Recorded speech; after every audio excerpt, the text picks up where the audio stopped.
क्या हो अगर किसी की जान चली जाए?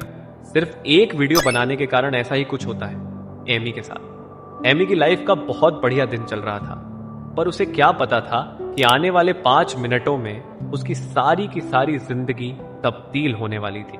वह एक ऐसी जगह फंसने वाली थी कि उसे कोई बचाने वाला भी नहीं होगा और उसे चारों ओर अंधेरा दिखाई देगा, जैसे कि पाताल लोक हो और वह कुछ ही मिनटों में अपनी जान के लिए तड़पती हुई दिखाई देगी।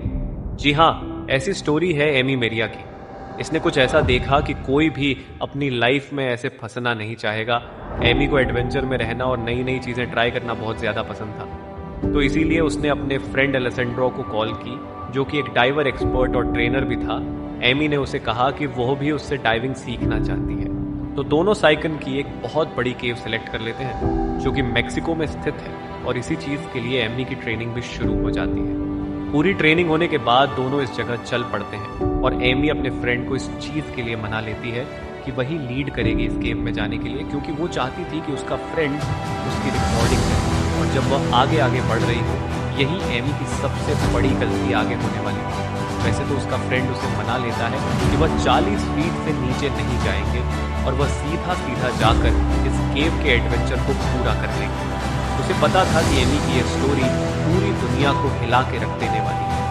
Mexican investigators report that Amy became lost in endured darkness. Authorities are developing new guidelines for ransom as we speak. तय किए गए दिन 11:26 पर वो डाइविंग शुरू कर देते हैं, और जैसे उन्होंने डिसाइड किया था कि एमी ही इस डाइव को लीड करेगी, वैसा ही होता है। वो 25 मिनट स्विमिंग करते हैं, एडवेंचर करते हैं और नई नई चीजें नीचे देखते हैं। इसी के बाद एमी का दोस्त उसे एक लाइट दिखाता है, जो कि नेचुरल लाइट होती है और किसी केव की, और ये चीज़ उनके लिए खुशी वाली भी थी, क्योंकि उनका एक माइलस्टोन पूरा होने वाला था। वो ड्राइवर पहले तो एयर प्रेशर चेक करता है और फिर बाद में ये चीज़ चेक करता है कि वो 40 फीट से नीचे ना जाए, जो कि एक खतरे का निशान था। ये चेक करने के बाद वो ड्राइवर एमी को ग्रीन सिग्नल दे देता है कि वो अब नीचे जाने के लिए तैयार है। लेकिन एमी को क्या पता था कि यही ग्रीन सिग्नल उसकी लाइफ में बड़ा सा रेड स्टॉप साइन लाने वाला था। वो दोनों आगे बढ़ते हैं और उन्हें दिखते हैं 2 नए रास्ते। एक वो रास्ता जो पहले भी टूरिस्ट यूज करते थे, और एक वो रास्ता जिसे सभी अवॉइड करते थे डेंजर मानकर।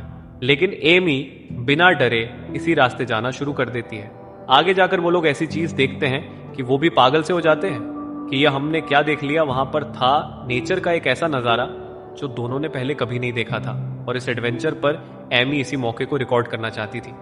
तो उसका दोस्त वही करता है, पर जिन लाइट्स के साथ वो दोनों आसपास देख रहे थे उन्हें ऑफ करना पड़ता है, क्योंकि वो चाहते थे कि उनकी फोटो और वीडियोस में नेचुरल लाइट ही आए, जो वीडियो बढ़िया बन सके। रिकॉर्ड की गई वीडियोस एमी को बहुत ज्यादा पसंद आती है और वो खुश भी होती है। ऐसे ही वह दोनों आगे बढ़ना शुरू कर देते हैं, और जो लाइट्स एंड्रू ने बंद की थी वह ऑन करना भूल जाता है, और वह फिर भी स्विम करना शुरू कर देते हैं। आगे जाकर एमी को 2 रास्ते दिखाई देते हैं। ये दोनों रास्ते ही केव्स को जाते हुए दिखाई दे रहे थे। एमी का पहले कोई भी एक्सपीरियंस नहीं था, तो उसे नहीं पता था कि किस ओर जाना है। वो पीछे घूमने का ट्राई करती है, पर उसे कुछ दिखाई नहीं देता। तो केव में हम बोल भी नहीं सकते, तो इसी वजह से उसके दोस्त को भी समझ नहीं आ रहा था कि एमी ऐसा क्यों कर रही है। अगर उसे पता होता तो वह आगे बढ़ता और उसे रास्ता बताता, पर एमी राइट जाने की बजाय लेफ्ट चूज करती है और आगे बढ़ जाती है।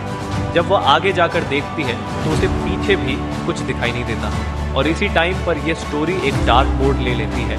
ये केव में रोशनी बिल्कुल नहीं होती, तो इसी वजह से लाइट्स ऑन होने के बाद भी एमी को सिर्फ अपने सिर के थोड़ी आगे तक ही दिख रहा था।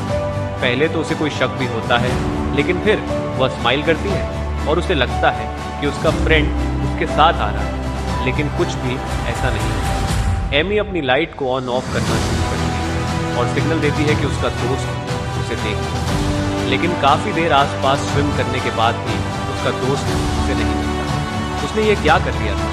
ऐसा ही सोचकर वो परेशान होना शुरू हो गई थी। और दूसरी ओर एंड्रू भी कैमरा बंद कर जब अपनी लाइट्स ऑन करता है, उसे पता चलता है कि एमी उसके पास है। अब कुछ ही मिनट पहले वह दोनों एक साथ थे। अब ऐसा क्या हो गया कि एमी उसे नहीं मिल रही? यही चीज सोचकर उसका दोस्त परेशान होने लग पड़ता है। फिर जल्द ही वह एक्टिव होता है और अपने आसपास एमी को ढूंढने लगता है, क्योंकि उसके दिमाग में यह चीज आ गई थी। अगर एमी कहीं पैनिक कर गई या डर गई तो उसके लिए नई दिक्कत आ सकती है। एंड्रू पूरे 3 मिनट वेट करता है और आसपास ढूंढता है, लेकिन डार्कनेस इतनी होती है कि वो उसे नहीं मिलती। एंड्रियो को यह यकीन हो जाता है कि वो उसके आगे थी तो वो बाहर निकल गई होगी, एंड्रू को यह दिखाने के लिए कि वो भी खुद अकेले डाइविंग कर सकती है। तो ऐसा उसे लगने के बाद वो मार्किंग से हटाता है और आगे बढ़ना शुरू करता है। फिर पता चलता है कि मार्किंग हटानी ही उसकी सबसे बड़ी गलती थी। जब एंड्रू फिनिश पॉइंट पर पहुंचता है और देखता है कि एमी भी यहां पर नहीं है तो घबराना शुरू कर देता है। दूसरी साइड एमी इतनी डार्कनेस में फंसी हुई थी कि बस अपनी लाइट को ही ऑन ऑफ करके ब्लिंक करके ये सोच रही थी कि अभी उसका दोस्त उसे बचाने आ जाएगा। घबराती भी है और फिर अपने आप को समझाने लग जाती है कि उसका दोस्त एक परफेक्ट और स्पेशल ड्राइवर है, वो अभी आएगा और उसे बचा लेगा। यही एमी की लास्ट होप थी। दूसरी तरफ एंड्रू एंड पॉइंट पर जाकर एमी को वापस लाने की सोचता है, पर फिर उसे पता चलता है कि उसका ऑक्सीजन का टैंक खत्म हो चुका है और यही सबसे बड़ा खतरा था। अगर एमी का भी ऑक्सीजन टैंक खाली हो गया तो उसकी भी उसी टाइम पर केव में मौत हो जानी थी। तो नया टैंक ढूंढने के लिए वो वहां से दूर जाता है और 1-2 घंटे के बाद फिर वहीं केव पर वापस आता है। तभी उसके दिमाग में ये भी चीज चल रही होती है कि वह खुद अकेला ही एमी को बचा लेगा और इस टाइम तक पूरे 2.5 घंटे हो चुके थे और एंड्रू के एक्सपीरियंस के हिसाब से इतने टाइम में ऑक्सीजन का टैंक खत्म हो जाता है और फिर भी एंड्रू कुछ नेगेटिव सोचे बिना आगे बढ़ता है और एमी को ढूंढने लग जाता है, क्योंकि एंड्रू को होप होती है कि उसकी दोस्त इतनी जल्दी हार नहीं मान सकती। और पूरे 15 मिनट स्विम करने के बाद एंड्रू को कुछ फ्लोट करता हुआ दिखाई देता है। जी हाँ, ये एमी की ही बॉडी है जिसके बारे में उसके दोस्त को पास जाकर पता चलता है। एक चीज देखकर तो वह पागल ही हो जाता है कि एयर वाली पाइप एमी के मुंह में नहीं है, वो बाहर पानी में लटकी हुई दिखाई दे रही है। यही वह टाइम था जब एंड्रू ये सोच रहा था कि एमी को वो अभी भी बचा सकता है, लेकिन ऐसा कुछ भी नहीं। ये था एमी का अंत। वो बहुत ट्राई करता है, अपनी पाइप भी उसके मुंह में डालता है और एयर देने की ट्राई करता है और बहुत सारे तरीकों से एमी को सपोर्ट करता है, किसी न किसी तरह उसे सांस लेती और वो बच जाता है। लेकिन तब तक बहुत देर हो चुकी थी। फिर पूरे 15 मिनट स्विम करने के बाद किसी न किसी तरह लटकते लटकते वह एमी को ऊपर ले आता है और तभी उसे पता चलता है कि अब एमी नहीं बच पाई और उसकी डेथ हो चुकी है। इसके बाद इसी केव पर गवर्नमेंट द्वारा बहुत सारी चीजें चेंज की गई और ड्राइवर्स को और ज्यादा वार्न किया गया कि आगे इसी तरह एमी की तरह कोई और अपनी जान न गंवा दे। ऐसे ही वीडियोस के लिए सब्सक्राइब करें।